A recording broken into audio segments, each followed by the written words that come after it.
I've got a situation with Palantir, and I cannot convince myself on how to play it. So I feel like the chat relies on me a lot. So now I want to rely on you guys. I got a little panel here, and let's play a little game called Fix My Palantir Trade. Fair enough? Sure. So let me walk y'all through this situation here. Here's the average cost up to 23,000 shares. So it all looks good on the surface, right? Can we all agree that if that's the end of it, we're looking pretty good? Yeah. Yep. Pretty big return.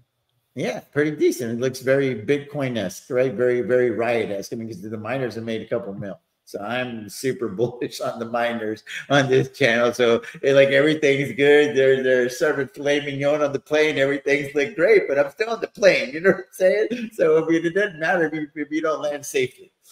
But I thought it was a good idea to sell covered calls. So now let's look at this bad boy here. I've got $12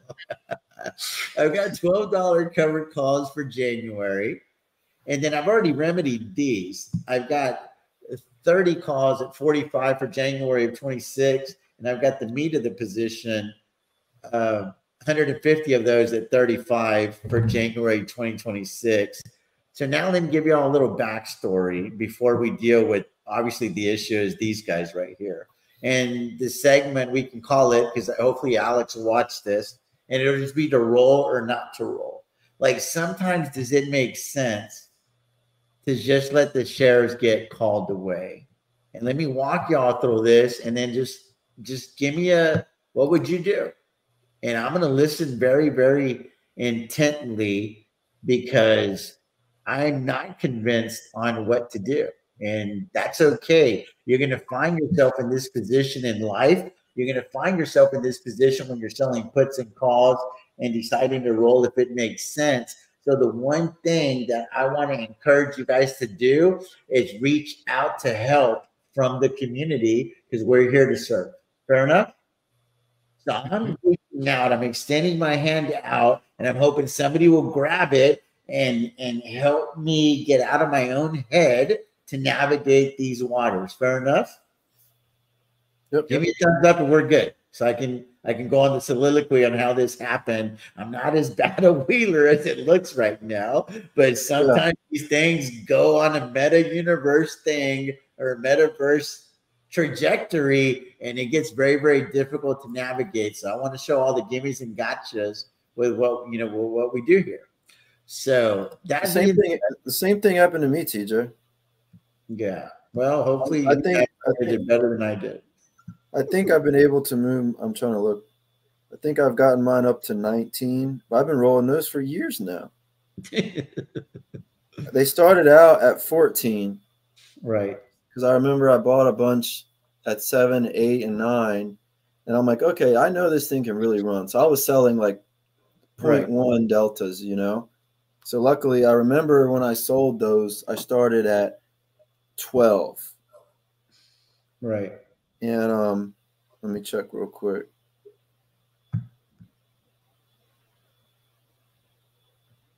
So what I like to do, Dallas, while you're doing that, is let me just walk through how this position happened. So this is from the inception, and this portfolio. 19. Go ahead, Dallas. Yeah, 19. I've been able to get them from 12 to 19, but it's taken me ever since Palantir was in the $9 range to get them from 12 to 19. However long that is, that's how many rolls it's been. Right. So on July the 18th, I thought it was a good idea to sell 50 contracts on Palantir and picked up a full 1655. Bought to close those contracts, gave back 450. So I'm feeling real good because this is a new position in this portfolio. I had already made quite a bit of money in the little Robinhood at the time because I bought the DPO and I sold in the 30s. When it ran out, I got a call from Alan, or it was a text from Alan Shin, and he was like, "Hey, this shit's bonkers. It's overvalued. Sell now." I didn't even question the man. Asian dude. I use all the biases and prejudices. They're usually smarter. Like that was what was going through my head. Alan was smarter in college. He's probably still smarter. So he says so. I sold. I didn't even question it. Didn't look back. Then Palantir started dipping, and I wanted to dip my toes in the sand, right? But by this time, I was already in this portfolio. So I did it again. Sold puts at 750, rolled puts, got 1550, rolled more puts, got 3250, and then Palantir really started taking shit. Sold 50 contracts at 650, bought to close those for 200. Looking back, I wish I just started buying more shares, but you don't know what you don't know. I don't have a crystal ball, and if I did, I probably pawned it a long time ago. Then did 20 contracts, bought to close those, and I'm just messing with this thing, just trying to figure it out. You don't see any covered calls here until now, because now I decided I need to like own some shares and I want to start doing some strangles. And then, you know, just doing the same thing. But now I up the ante because I'm liking it. A couple earnings reports have gone by, right? Because we talked about going through the seasons. We're in July of 2022. So now I've got about 3 earnings reports under my belt at this time when I start upping the ante to 100 contracts, right? So I'm like, okay, this is great. I think that this company might be onto something, but this might be around the time that they were getting punished because Alex Karp famously said we're not going to hit 30% CAGR anymore. Y'all remember all that?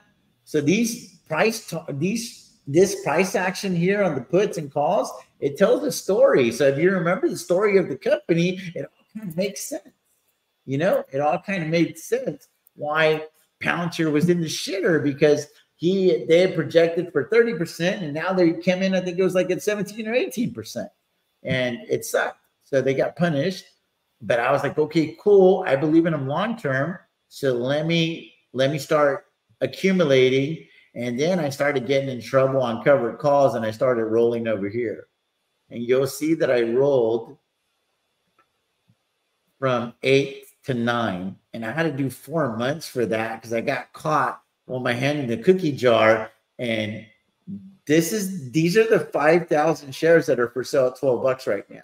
So what I should have done is just lost about 4 or 5 grand and been done, but I didn't know that this price action was going to occur. So again, this is the level of transparency you're not going to get anywhere else. Uncle Henry, nephew Henry, he can't touch it. He won't do it because it just takes too much time. So now we're going to go here, and this is where I went, screw it. I'm going to go from 616 of 2023 to 119 of 2024, and I went from 9 to 10. And I'm like, oh, Palantir, I'm sure it's going to slow down at some point. And then I hung on for a while, and then I just couldn't do it anymore. And I rolled it from 10 to 12, which is where we're at right now, and I got a cool 1,500 in credit. So now just to put it in context. So just to put it in context, we're going to stop there for a second. What is Palantir trading at right now, guys? 3706. Okay, so we're going to take the calculator out. So it's 5,000 shares. Oh, I got one too many zeros there. Times what? Well, right now, 3711 overnight. So that's worth $185,000. But I've got an agreement to sell them for what? $12 times the 5,000, $60,000, right? So you subtract the 60,000 that I would get on the payout. So that is a legitimate material number there, meaning I'm leaving $125,550 of capital appreciation on the table. You know, like that whole thing, like we won with the crystal meth guy, whatever his name was, Breaking Bad. Oh, yeah. So on this one was we lost. We fucked up. Right? I'm just saying. So let me tell y'all what I did to start remedying the situation because I saw the movie playing out back over here. So I was sitting in the hotel room, Omni Hotel, September 22nd, 2023 in Houston, Texas. And I go, I don't know if I'm going to be able to stop this train. I don't want to stop this train. We got a little bit of money. Thank God for that. Let me just buy 5,000 shares outright. And I did that. And then I immediately sold cover calls against those because this didn't teach me anything. Selling cover calls is good. So I'm going to do it. And I'm going to get a rebate of 27 cents. And I remember I remember Dallas made a comment on my live when I was doing it saying, hey, you think that's the best idea? And I'm like, that's a buy right strategy. I was there, Dallas. I said it was buy wrong. I said you should start calling that the buy wrong strategy. But then 5 days went by and I feel like this isn't fixing the money that I'm leaving on the table over here, because I had now put a $25 price target on Palantir, because Bill had already chimed in and given me fair market value and all this shit for Palantir. He'd given me a discount cash flow model, and I'm like, holy shit, this thing makes sense. This thing's not overvalued at all. I'm just stupid. I don't understand how to value this company. And this is where due diligence comes in, is you got to know what you own, right? And how it trades and all of that other stuff. You got to learn how to make money off your asset. So then I was like, I need to buy more shares. So I bought 5,000 more shares at $14.70. And then I sold cover calls against those too, because I haven't learned anything yet. I'm a hard head, right? So I haven't learned anything. And then here I am having to roll those already, but I roll all 100 of them at a time because the shit has gotten away from me and I've already gone. I bought them to close at 16 and I sold to open for 18 for the end of last year. And then I'm like, okay, cool. Let me start getting some of the premium that I'm going to have to give back when I deal with those $12 cover calls. I feel like I was safe over here. So let me just start selling more puts. So I sold 50 puts over here at 15, gave back 1,400. And I'm like, win 1,100. I'm putting that in the piggy bank because I'm going to have to roll for a debit down the road. This was the mind. This was the thought process, guys. So I'm giving you guys behind the curtain Wizard of Oz shit that you're not going to find anywhere else. Give me a thumbs up if you guys appreciate this kind of transparency. This is taking it to a whole new level than I normally do on the channel. And then I was like, let me do it again. Let me try to see if I can lock in more money via credits so that when I pay out the debit, it doesn't stink so much. So I sold puts at 17, and then I sold more puts at 17, and I collected 25.50, collected 4,000. Sold another 50 puts, got 38.50. Sold another 50 puts, got 28.50. So you guys can see there quite a bit of money. And then I went crazy and I sold 200 puts and I got 16,000. Sold 200 more and got 11.6.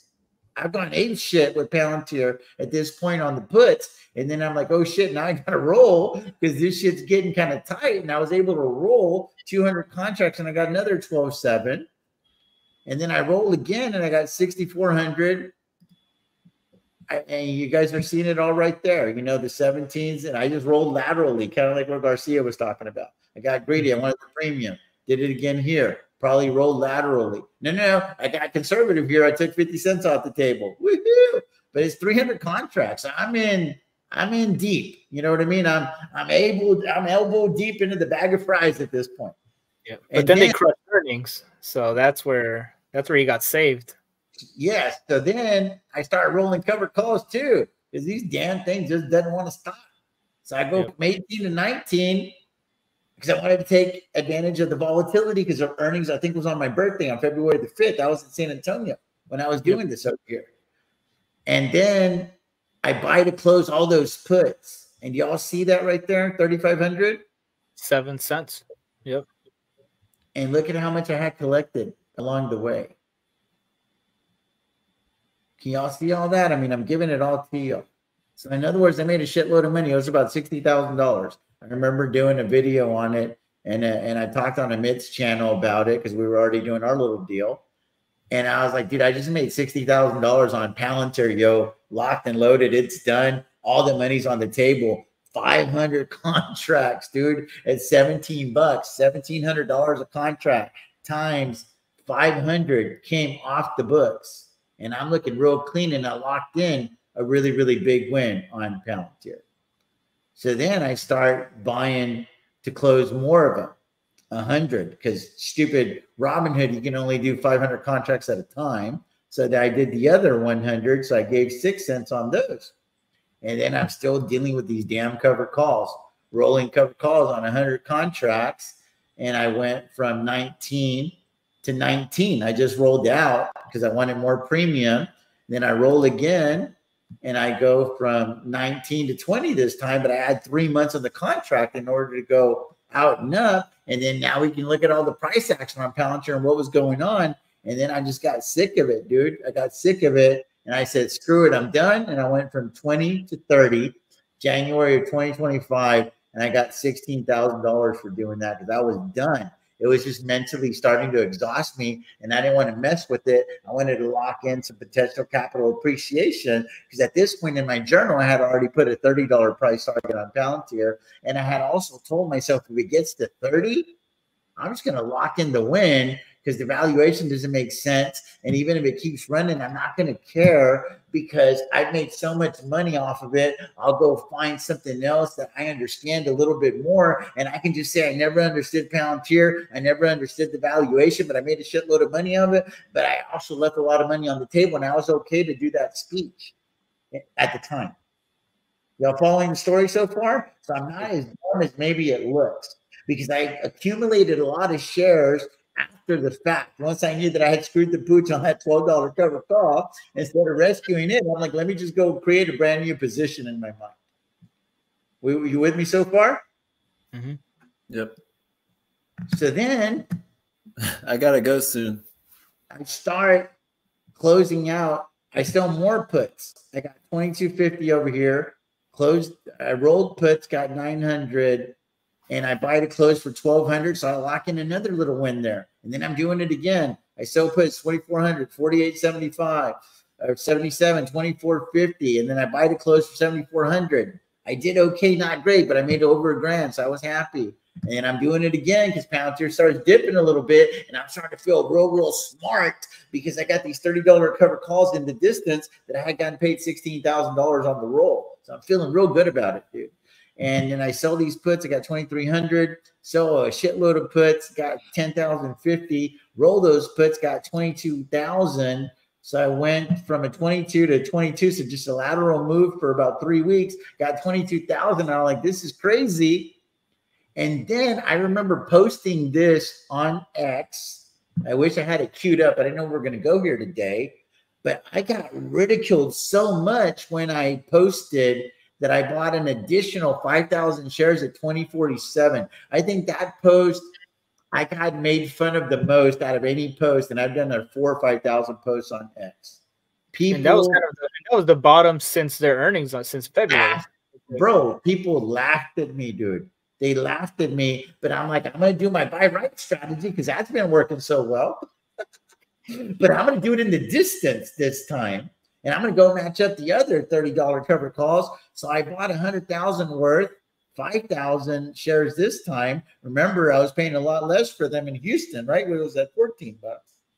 And then I got a $9,200 rebate for selling them in the distance because I didn't want to mess with it. And I'm going to just go over here and play cash secure put game. So I'm getting 7,700, 12,000. I buy to close for 4,000. So it kind of worked out over here for about 3,000. And then we'll see how this one plays out.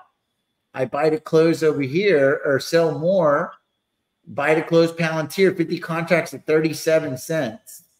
And I had gotten, 60 cents. So I'm kind of like working my way through it. And I'm doing it over and over and over again. But then I see the writing on the walls. Palantir just won't stop. So I'm like, shit, let me just pretend like I don't have those 5,000 shares that I'm going to sell at 12. And let me just go buy them back yet again. And I'm going to do 500 at a time on the MITS channel on Fridays. So I started doing that. I did 500. I did 500 4 days apart. I did 500 about a week later. This is on the MITS channel. And then this was potential S&P inclusion. So I said, you know what? I'm going to buy another 500 because if they get in, I want to be able to run up. So I scooped up another 3,000 shares since. Oh yeah, I got a bone. Speaking of S&P 500 inclusion, I got a bone to pick with Garcia. I'm not sure if he heard me mention him in my video last week, but last Friday was the inclusion, right? That was the announcement. Yeah, they announced it. And last Thursday, you did a video saying, because I watch all your videos, you did a video on Thursday saying like, oh, I don't want to hold as many calls as I want to hold as few calls as possible into the S&P inclusion because I don't want to risk it. And like I don't follow Palantir that closely, so I was like, oh, that's a good idea.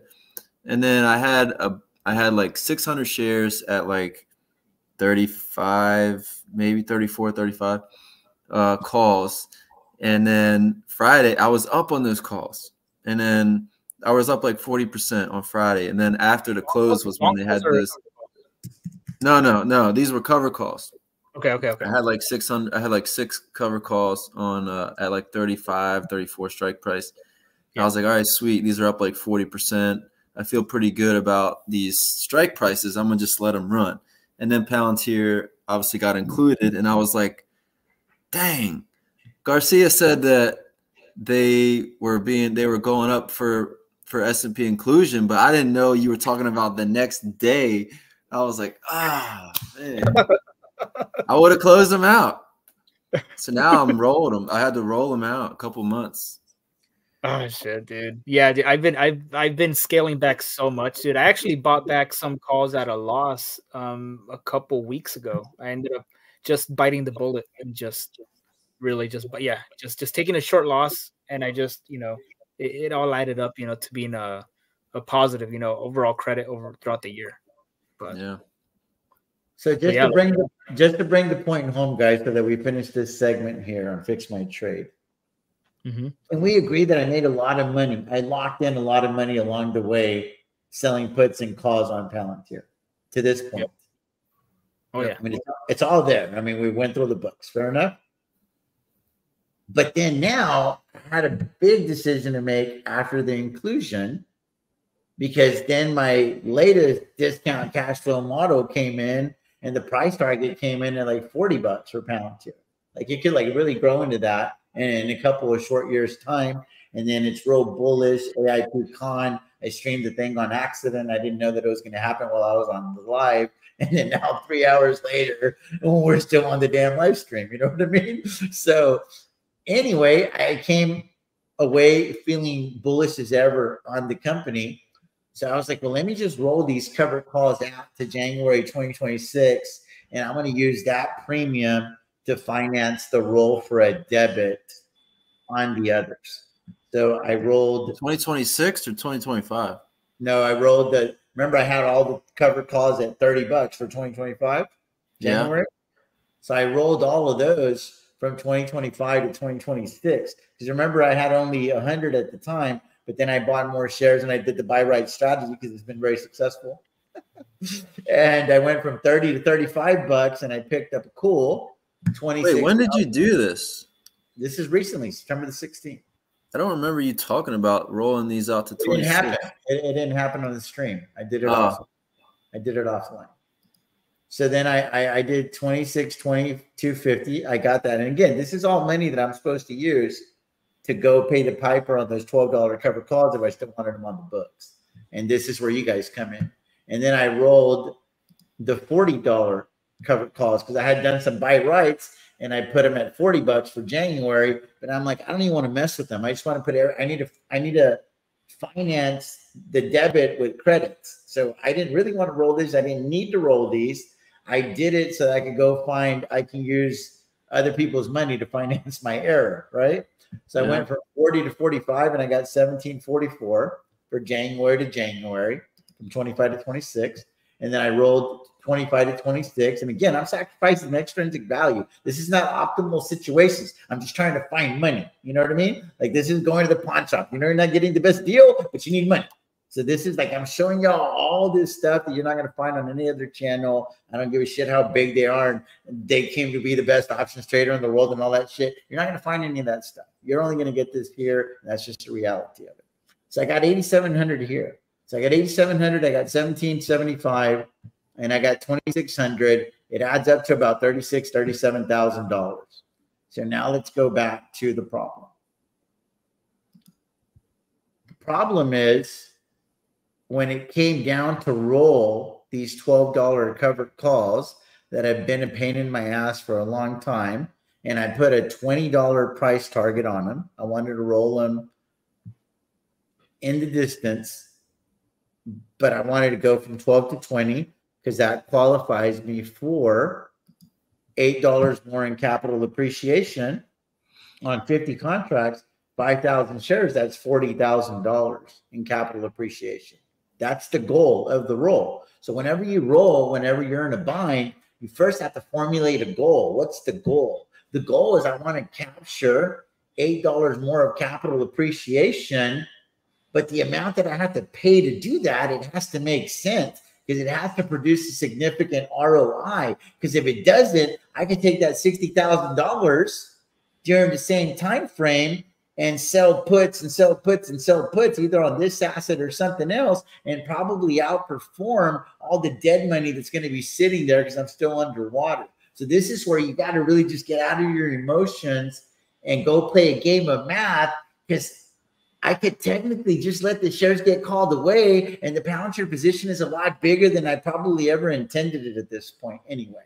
And it's been a very, very successful position, and just accept the fact that I left $125,000 on the table, but hell, I probably made about that along the way anyway. So it's kind of a wash. You follow me? Mm-hmm. So I went to roll, and I didn't like what I saw. I'm serious.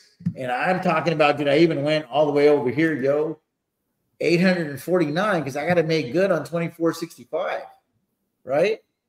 So I can't catch the stock here. Let's just say I want to put a 40 handle on it a couple years down the road, 2.5 years, however many days that is.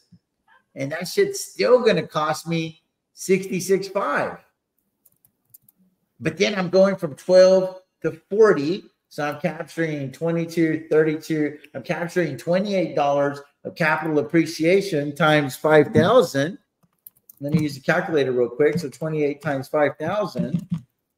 So I'm capturing $140,000 in capital appreciation, but I have to pay $66,500 for that. But the reason that that didn't make any sense is, what if Palantir fails to perform? I sacrificed $66,000 in premium just to watch the stock go back down to potential fair market value at like 25 or whatever that ends up being. I don't know. Boy, how dumb am I going to feel when I could have just let those fucking shares get called away, count my lucky stars for all the shares that I bought after the fact.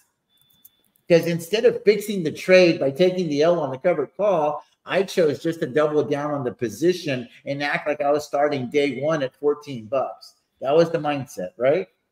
And I'll see if Palantir comes back, it reverts back to the mean, all of this stuff. All of this stuff. I mean, dude, I'm giving you guys squealers 101, 201, and 301 here tonight. This is a fucking masterclass you're not going to go find anywhere else at any price, because you're going to get in a situation like this, and I'm showing you the thought process to navigate it and get out of your fucking emotions, because there's no money over there. Emotions cannot help you solve this algebraic equation right now. We're solving for X.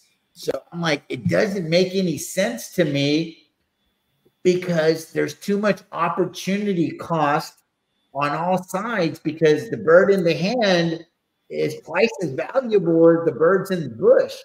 So I'm like, well, that doesn't work. Let me take some time off the clock. Let me maybe go over here and match it up with the other covered calls. And let me just go back to that 20 handle that we talked about, because that was the original objective. But I'm like, shit. I'm only going to qualify for $8 more in capital appreciation, which is 40 grand, but I got to pay 27,600 for that, which only leaves 12,400 or whatever the math is of meat on the bone there for me. Is that really worth it? But I'm at least going to also be able to lock in a loss on that covered call, the roll. So maybe that helps out on tax purposes, but I don't really know how it works, because that shit's a little bit, you know, it just kind of gets lost in the sauce, right? It gets mixed up with the rest of the soup whenever you sell as many options as I do for a living and you roll so much. Sometimes there are wash sales at the end of the day that they tag you with, and you don't even know how they happen, because, you know, I do 3,000 or 4,000 transactions per year. So I was like, I don't know if that really works, because if my net positive is only going to be 12 grand, in 485 days, I think I can kind of make more than 12 grand doing something else with that 60,000 bucks and just eliminate the headache and forget about the 125,000 that I'm leaving on the table. Forget about that for a second. I'm talking about what can I do with that money? So that's where I'm at right now. And I don't think that I was going to say it on the live or ever, but I'm kind of leaning towards you can have your fucking shares. I don't want to give you back any premium. And I'm okay with selling these shares at 12 because I bought them at like 6, yo. And I didn't get a lot rolling them, but I made a lot of money out along the way. And it's still going to look okay because even recently I bought 3,000 shares that I couldn't even justify doing. It just kind of worked out because of the price action. But I can't look anybody in the eye right now and be like, oh, Palantir at 37, that's a great deal. I'm not loading the boat here. Mm-hmm. Like, I feel like the chances of Palantir going down are a lot higher than Palantir going up. But I've been wrong for a couple of years now. So take that for what it's worth. Garcia, you're the resident Palantard here. What I'll say pass it to Dallas. I don't know if Dallas, if you still have to go, maybe you can go first. Okay, go ahead, Dallas. I'm sorry. 2 things that came into my mind while I was listening to this. Number one, I think we could also do a segment one day on lessons learned for this. Because man, I learned a lot. But it's the reason why I was thinking, like, would I have done anything differently when you were going through the whole story you just went through? Because it's easy to say, like, you should have done this. Of course. But I think, honestly, it already happened. I think my advice would have been, like, when we had this recent Japanese carry trade, to pick up some leads to help that's you. When I should have fixed it, bro. I was just when you should have fixed it. I was dealing with a personal issue on that day. Yeah. I was dealing with a personal issue on that day, my tooth. And I put it in my journal, fixed a Palantir trade. And it was the only box on my journal that I didn't check that day. Yeah, I actually gave me an opportunity to roll these for $21,000. And now it's like, okay, I'm paying 21, but I'm gaining 40. No brainer. This shit would already have January 2026 with the 20 handle on it. And I'd be feeling pretty good about it because I feel like 20 is my absolute. I just don't see a world where Palantir goes below $20 ever again, unless there's some sort of a split. And that also would have been a good time to pick up some leaps, which would have helped you as well. I'm just trying to look at really quickly. So Palantir dropped to 21 almost 21 bucks during that Japanese carry trade, and now it's at 36. So those leaps already would have been up like crazy. But I really can't say that, like, I would have done anything differently than you, because I remember how painful it felt to buy Palantir at $14. Bro, I did not want to buy those shares, Dallas.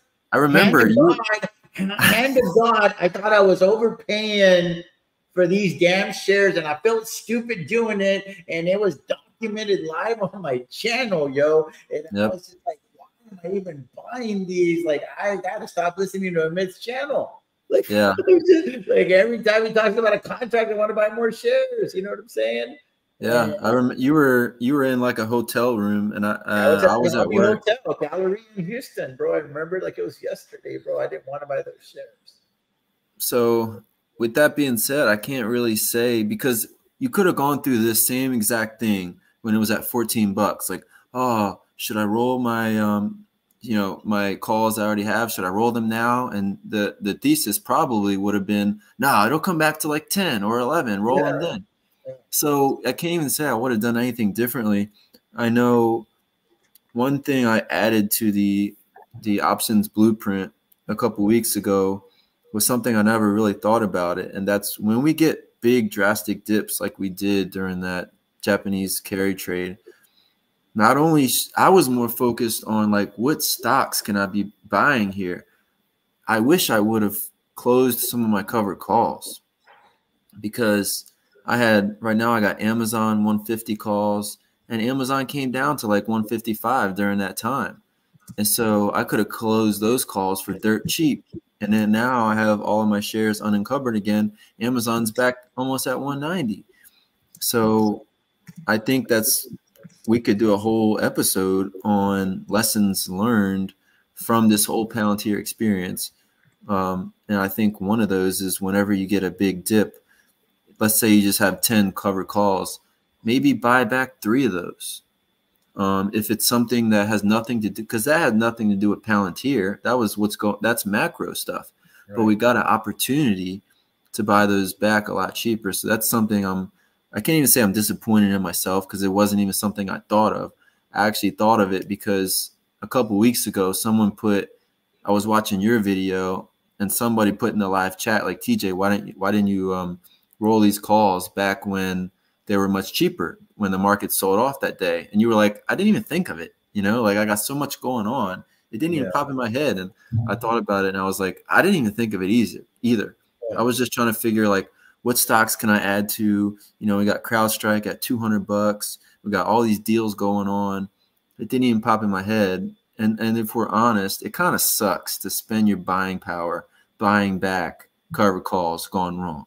That sucks. So it wouldn't have been my number one priority, but maybe I would have bought back a few of them. So I think that's something we can use in the future. I would not roll them all the way out. So you're basically saying, should you roll this to $20, right? Or roll it at all, or just have the shares get called away, because I didn't realize how good the premium was going to feel when it hit the buying power, because I got all that premium money here recently on the 16th when I rolled the 40 to 45 and the 30 to 35. So essentially, this goes away. I accept the fact that I left $125,000 on the table. The only reason I've considered rolling is because then now I could have a tax harvest loss in here somehow as well. Alex also pointed out, why not just buy to close? Because that's $123,000 and that's a tax harvest loss. And then now the position's intact. Or I could just finish buying use the money, the $60,000, right?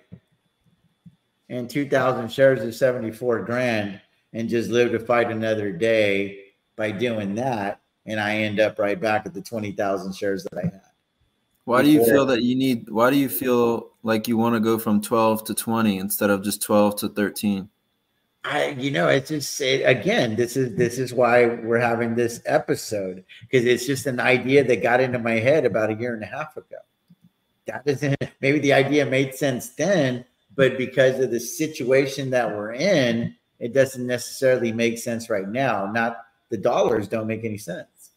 I think, of course, you could have said this all along the way, right? But it could possibly be due for some sort of pullback.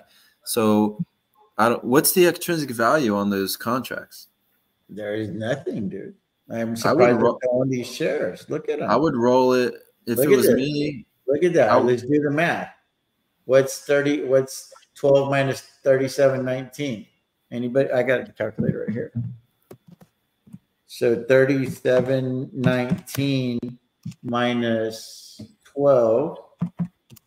25.19. I mean, technically, there's less than zero extrinsic value. You want to go based off of what it closed at, though. At market close, like 36.40 was where it closed. I think good point. 36.40 minus 24.65. Yeah. Or I'm sorry, minus 12. 36.40 minus 12. So that's, dang it, I can't do math. 36.40 minus 12. It's 24.40. So there's 25 cents. 25 I would cents. wait 25 cents of extrinsic. Yeah. Yeah. Yeah, I would wait for it to get to like 10 cents, and then I would just go from 12 to 13. That enables you to buy yourself time to where basically, right, if you roll it right now, you're rolling at you're paying the maximum because of how high the shares are. I would just buy myself a little time to make sure that the shares don't get called away. And then there is still 121 days on this contract. Yeah, so let it come down to like under 10 cents, and at that point, I bet you during that time, Palantir will have a pullback, and then you can strategically. I wouldn't even roll all of them. I would just roll them in tranches. We see even adding 3 months to the contract and going from 12 to 12. I've already played this game, by the way. I only net 750. So it's like, what can I do? What can I do in 6 months with $60,000? Surely I'm going to make a lot more than 750. These are teaching segments that are so valuable for people if they take the time. I really want Alex to clip this, because you're going to find yourself in these situations and you're going to look at it, and the numbers are going to tell you what to do if you're really willing to listen. And right now the numbers are telling me to let the shares get called away and just accept the fact that you left money on the table. It happens. You got to know what it is you signed up for. Don't put them up for sale at 12 if you don't really want to sell them for 12. That's the lesson that we already know. I'm just implementing it. So I played that game already. Unless I'm willing to do a handle over here, January 2026, match up all of these other guys, and now go from 12 to 15. It's 68.50, but I qualify for $3 more of capital appreciation, which is 15,000. So a net positive of about 7 or so, 71.50, whatever the math is. I'm just doing it off the top of my head. I could be totally off by like $1,000 there. Even that doesn't feel that exciting unless I can convince myself that somehow that's a legitimate tax harvest loss that I've created by doing it. But I would have to verify that first before I would play that game right there, if that makes sense. So I think if you think about it this way, for you to roll from 12, like to ever hope to catch up to the stock price is going to take literally years, like years and years and years. And I'm okay with that as long as it makes sense to roll it, because you got to look at two things. It's the money that we're leaving on the table. That's right. Hold on. Let me finish. Look at what can I be doing with that 60 grand elsewhere? Let me finish. Okay. So we know statistically we get stock market crashes within a 5-year period. We can expect 1 to 2 crashes every 5 years. Crashes means a decline of a minimum of 20%. It doesn't mean it has to go down like 50%. I think when people hear crash, they think like Black Monday type of situation. Right. We get 20% declines 1 to 2 times every 5 years. I think the last one was during the COVID, right? So we know that in the next 2, 3, 4 years, we're going to have another crash. And I think you should just buy time, like roll it $1 at a time until you get low extrinsic value each time. And then on the next stock market crash, make that your mission to buy back as many of those as you want and strategically do it. Once you get that 20% down, not in necessarily Palantir, right, but the overall stock market, those are going to be a lot cheaper. And then average in buying those back as well. Because last crash, the NASDAQ went down about 35%, I believe. So right, Palantir could pull back 50% during that time. And then so that would be a good time to buy, really put money behind moving. That's like you may actually be able to 100% catch up with the stock during one of those moments. So I would just buy time, from now until then, just moving it up $1 at a time. I like that suggestion. What say you, Garcia? Because this is another one that this is another idea that I've been toying with. So all right, I gotta go, guys. Appreciate you, Dallas, for all the wisdom there, because it's definitely a sticky situation that, I contemplated probably at least 2 or 3 minutes a day, and that's a lot for me because I don't think about these positions that much, to be honest with you. Yeah, me neither. This one here is circulating in the brain on a regular. Yeah. All right, later, Dallas. Later. Appreciate you, my man. Much love. Much love. So I mean, for me, like I've been selling covered calls on and off pretty much all year this year, and I'm feeling, I guess, pretty good about it. Just given that I haven't been called away on a single share. Right. I haven't really been caught too bad, but I did start getting called. Started getting caught around August, July, and August. If you go around to like the Palantir year to date, go around the August area, that's when I started buying back. That's when I started buying back some of the covered calls. So on August 7th, this is when I should have fixed it. yeah, and that's actually when that was around the time that I started fixing mine. So on August 7th, that's when I started buying back my $26 covered calls. So I had $26 covered calls there, and I started buying them back at a loss. But the way I guess our situation is different, because for you, you're trying to find money. You know, when you're rolling, you're trying to like find this money. But for me, I was trying to, just because I was so sure about where the stock price was going to go. I just knew that if I didn't buy it now during the yen carry trade on Monday, on Wednesday is when I started buying back those covered calls. Right. So that, I mean, what Dallas was saying is right, where I kind of took opportunity of that short-term dip on Palantir or short-term crash to start fixing the trade, and that's when I bought them back. And I paid $1,900 for it.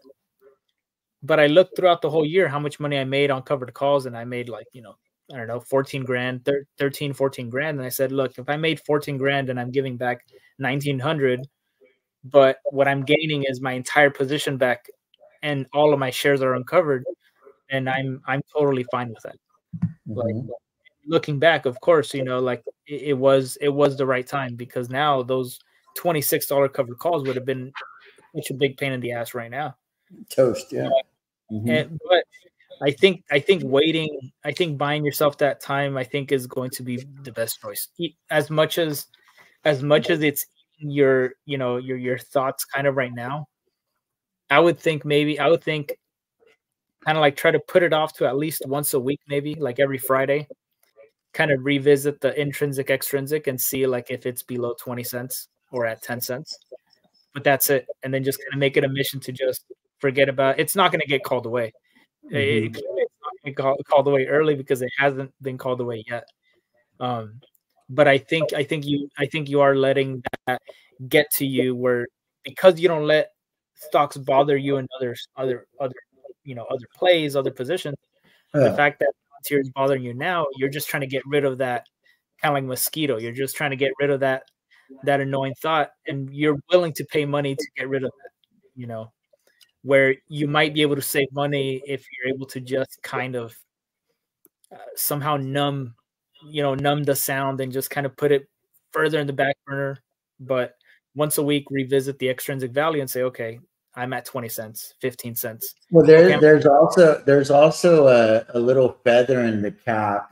If I'm able to navigate this successfully in 3 to 5 years for the next book, that's going to be really good material, right? So I mean, just calling like, dude, I'm giving you like 101% transparency now. Yeah. I'm like, if I can successfully figure this out, it's going to have something that I have in my tool belt, right? Yep. So here's the issue. I really think Palantir are going to come back under 30. I just don't know when. Yeah. I don't know if I'll have the shares long enough, because I think I'll be able to fix it, because I'm going to gain some data decay along the way, right? That Greek's always going to be working in my favor whenever you sell options. So I think that if I'm still able to be in this trade sometime in November, things will look a little bit different, because I'm collecting that data. It escalates as you get closer to the expiration. So that helps me out some as well.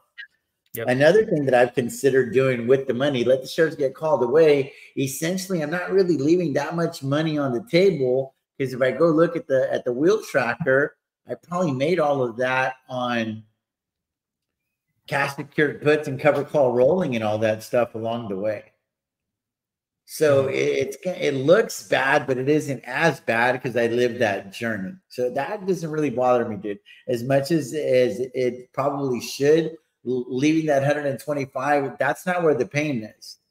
The pain is more in having the L on the books, to be honest with you.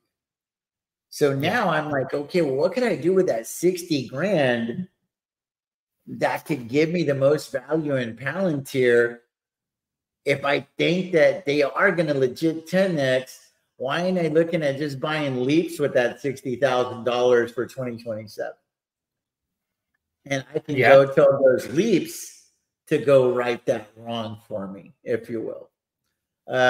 You know, what you would just have to wait. You would just have to wait. Yeah, because right now I'm just looking at the RSI on the weekly. I'd have to wait for a pullback. I'd have to wait for a pullback and redeploy that 60 grand via leaps, because now it's a leveraged instrument and I can go grab that. You know, it's easy to 2x those leaps and boom, you know, theoretically. And I'd be able to get the money that way and maybe even run a poor man covered call campaign strategically against those leaps. Yep. Because the big mistake that I made here was, instead of continuing to buy 5,000 shares like I did at the time. Yeah. And it happened in Houston, or when I got back from Houston, is I bought the 5,000 shares for 14 and some change. And then I bought 5,000 more. That's not what was in my journal that day. What was in my journal was to buy 50 leaps. And that would have saved me. Yeah. That would have remedied the situation. The reason I'm pondering this, and I wanted to have this discussion, it's for my benefit, but it's also for y'all's, is because a loss can teach you way more than a win. It's real weird how this works, but dude, I can't even remember some wins, dude. I just can't. I know they happened along the way. The portfolio shows it. But bro, losses really stick in there. So I want to really talk about them, and what I feel like I learned 3 or 4 valuable things here. And I just want to make sure that I really learn them for the next time.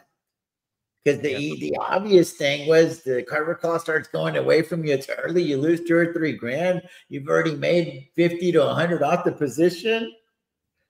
What are you worried about? like, be done with it. Let it run. Forest run, if that's what it wants to do. But I got stubborn, dude. You know, I got real stubborn. And it's the, you want to be right versus you want to be rich. And I got stuck in wanting to be right, as opposed to my mantra is like, you can be right, I'll be rich, I'm gonna have a lot more fun. So I didn't live up to my mantra, if that makes sense.